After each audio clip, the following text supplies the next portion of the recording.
Muy buenos días, mis estimados estudiantes. Hoy vamos a conversar acerca de los sistemas de referencia.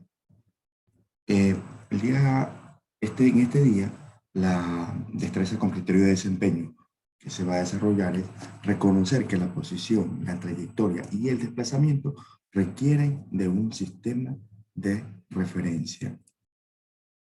Bueno, ¿qué es un sistema de referencia? Un sistema de referencia es una ubicación, donde tú puedes observar ciertos fenómenos.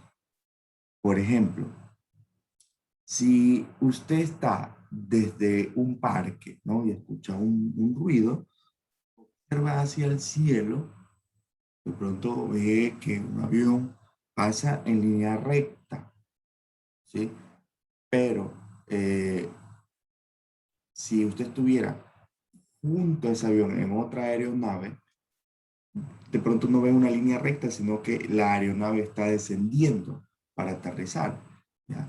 De acuerdo al sistema de referencia, nosotros vamos a poder ver o catalogar una posición. Recuerden, lo que es una posición, ¿no? Una posición es un punto infinito, ¿no? Un punto adimensional, perdón, un punto adimensional, ¿sí?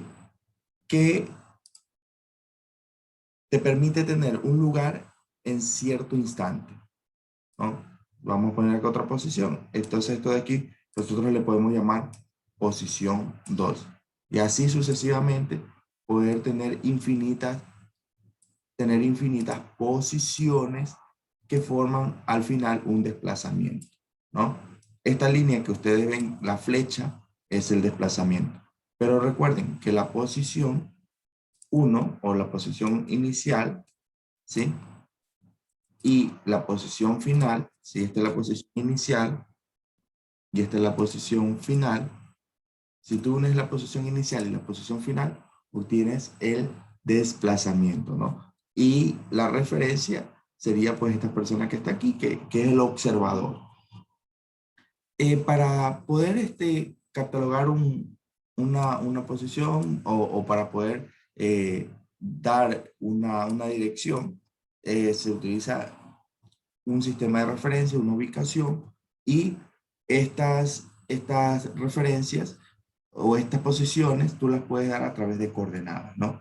Que ya puede ser una coordenada rectangular, ¿sí? La cual está formado por el eje de las X, Y. Si tuviéramos una dimensión, pues bueno, esa coordenada estaría formada por X, Y, Z, al igual que las coordenadas geográficas, las cuales están formadas por los ejes coordenados, norte, sur, este, oeste, ¿no? Veamos algo más con respecto a las coordenadas rectangulares, ¿no? Recordemos, ¿no? Una vez más, que las coordenadas rectangulares están formadas por el eje de las X, y si hay una tercera dimensión, X, Y, Z, ¿sí? Es decir, que las coordenadas rectangulares es un par coordenado. Las coordenadas geográficas, en cambio, están formadas por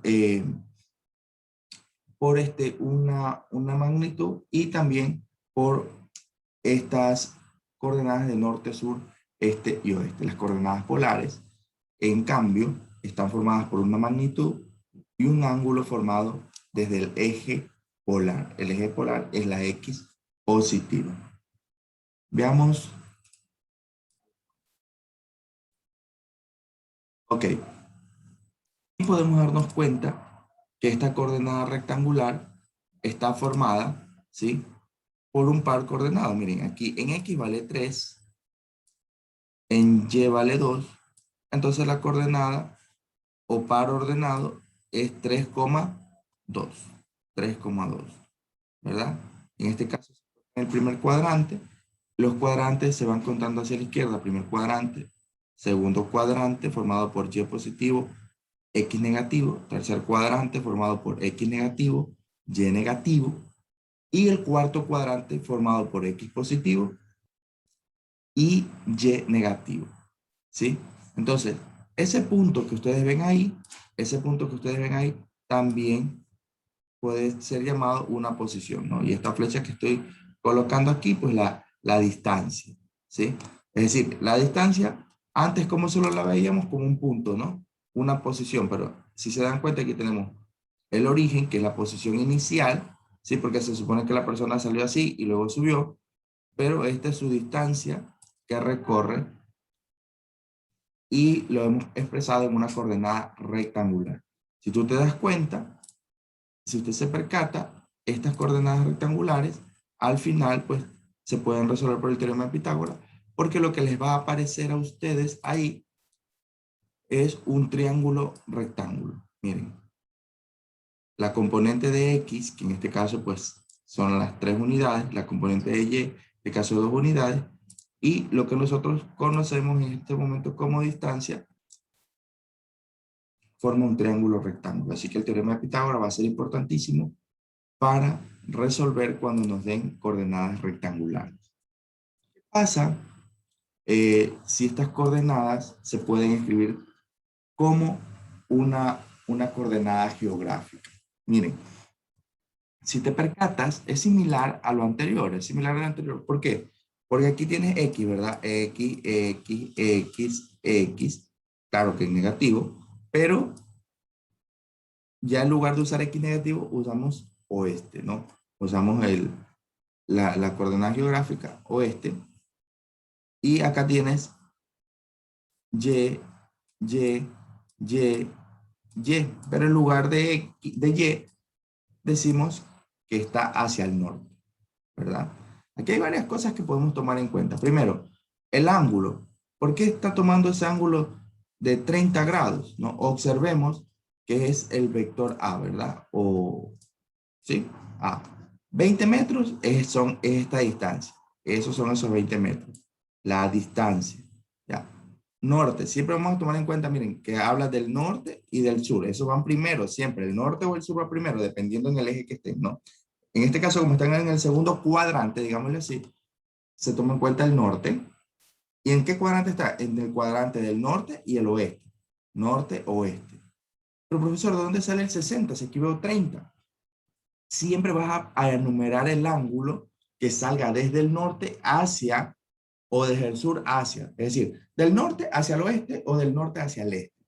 En este caso, todo este cuadrante tiene 90 grados. Aquí hay 60. Este es el ángulo que se menciona. Siempre, este va a ser el ángulo que se menciona primero. El que está pegado hacia el norte o que esté pegado hacia el sur. Lo puedes comprobar en este ejemplo de acá, ¿no? 60, 20 metros, 60 del este. Muy bien. En el ejemplo de acá está más sencillo porque, bueno, dividen el ángulo en dos partes, 45, pero si te das cuenta, el ángulo de referencia siempre es el que viene desde el sur, ¿sí? El ángulo de referencia es el que viene desde el sur o desde el norte. Por favor, atención con eso, ¿sí? Atención con eso. Bien. ¿Qué otro tipo de coordenadas tenemos? Bueno, las coordenadas polares. Ya. ¿Cuál es el eje polar? El X positivo. Es decir, que en las coordenadas polares siempre vamos a poner el ángulo que viene desde el X positivo hacia esta línea, hacia la distancia. ¿Sí? Hacia la distancia. Si se dan cuenta, es la misma distancia se la pueden dar de diferentes coordenadas. ¿Qué es esto de las coordenadas? La dirección. ¿Ya? Por ejemplo, imagínate que te encuentras en el centro y usted le dice, quiero encontrar un banco Pichincha que esté cerca de la 9 de octubre. Bueno, alguien le va a decir a usted, bueno, váyase a, a, a Chile y 9 de octubre, por decirle así, por decirle así. Ah, ya, entonces una persona dice, ah, ya, sí, sí conozco. Y llega al Banco Pichincha. La otra persona dice, uy, no, solo conozco la 9 de octubre. Alguien le va a decir, mira, antes de llegar al malecón, hay dos calles. Dos calles antes de llegar al malecón, ahí está el Banco Pichincha. Ah, ya, ya, ya, gracias, gracias. Pero vamos a suponer que es una persona que no conoce ni siquiera el malecón y está en la 9 de octubre. Y dice, disculpe, ¿dónde está el Banco Pichincha? Y una persona puede decir, mire, baje 5 calles y después me va hacia la derecha. Ahí va a encontrar el Banco Pichincha. Ah, ya, muchas gracias. Entonces, es la misma ubicación, el mismo banco, por decirles así, pero nos han dado la dirección de diferentes formas, ¿ya? Para poderlo encontrar. Entonces, estas son las coordenadas que vamos a usar y que con ellas también se va a poder operar o realizar operaciones. Muchísimas gracias.